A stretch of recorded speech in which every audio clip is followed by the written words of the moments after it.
हमें ये पहले पूछा जाता है ना, नियम भाई हम चलाइए कि वास्तविक असमान मतलब मूल के बारे में बात है, ठीक है, कि मूल कैसा होता है, किस प्रकार से होता है, वास्तविक होता है, असमान होता है, किस प्रकार से का होता है, विविक्तर बोला जाती है केकरा, विवेचक बोला जाती है केकरा, ये सब है, ठीक है। तो पहले ये ध्यान में रख, पहले मैंने कुछ नियम लिखाए पड़ता है, ठीक है, जो कि हम लिखवा हुआ ही है। एक हुआ है, पहले ये समझ लीजिए कि डी बराबर हुआ है कितना, तो डी बराबर हुआ है बी एस को माइनस, डी बराबर कितना हुआ है बी एस को माइनस 4ac, यही हुआ है ना डी के मान, ठीक है। अब तुम लोग जैसा हल मत कर, डी बराबर बी एस को माइनस 4ac,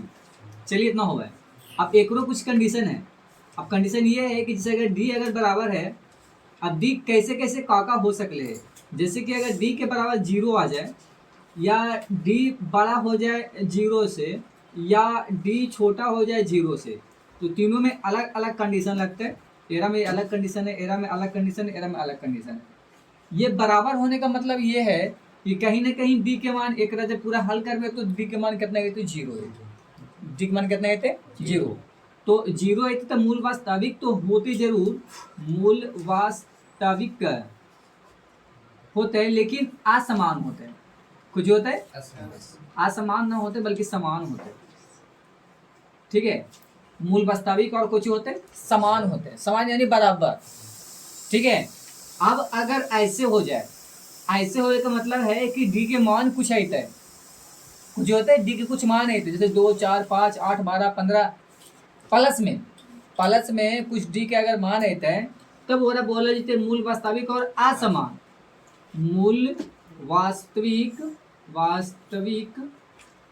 और असमान, हम लिख दे असमान, असमान। तो मूल वास्तविक और असमान कब कब होते, जब कुछ वैल्यू है, जैसे 5 7 8 12, जिसमें अगर मान के चले तो 5 6 12 कुछ भी ऐसे आ जाए तो होते मूल वास्तविक और असमान। और एक में बस खाली एक ही चीज होता है, वो होता है जीरो, और हमको चाहिए थे जीरो। एक में को चाहिए ले मूल अवस्था मतलब मूल वास्तविक और असमान में, तो 5 मतलब कोई भी वैल्यू है तो प्लस में है, कोई भी वैल्यू है तेरह में तो कुछ में थे वो प्लस में, एक में को चाहिए थे कुछ भी हो जीरो ही आना,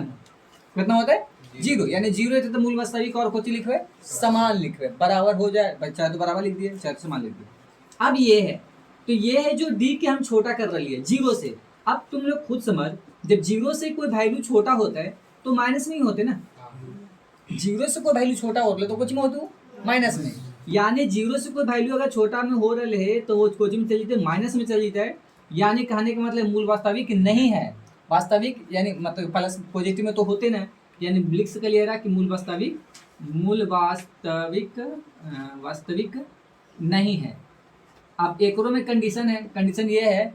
कि जब मूल वास्तविक ना होता है तब एक और भी आगे एक फार्मूला के यूज कर लिया है, एक्स बराबर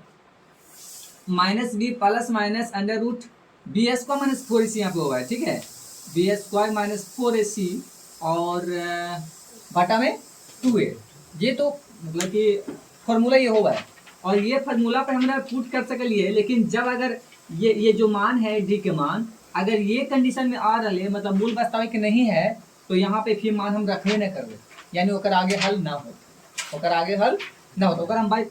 हर एक तरीका के हम बात बताइए फिर समय में तो हेबे करते, लेकिन जैसा समझाई थी थोड़ा, ठीक है। अगर एक मान जीरो मतलब कि जीरो से छोटा कहने का मतलब है कोई भी निगेटिव में आ गया, निगेटिव में कहने का मतलब है कहाँ, तो -4 -32, ठीक है, चाहे तो -16 ही कहा ना आ जाए, 16 तो रूट से निकलने वाला है ना, लेकिन माइनस में है ना, है ना माइनस में, तो जब माइनस में है तो ये करा यूज एक हम ना करवे, ठीक है। ये यहाँ पर रख भी देवे ना तो माइनस वाला के ये हो ही ना पाए थे, ठीक है, निगेटिव वाला के नहीं वो निकालो चला जाए जो भी, तो वो नहीं निकलते, समझ आ ले। तो जब भी निगेटिव में आ जाए तो अगर आगे हल ही ना करना है, बी एस को -4ac तक ही रहना है, ठीक है। अगर ये वाला कंडीशन हो, ये वाला कंडीशन, ये वाला में से कोई भी आवे, जैसे कोई वैल्यू आ जाए कुछ प्लस में, तब होकर आगे ये वाला हम यूज कर सके फॉर्मूला।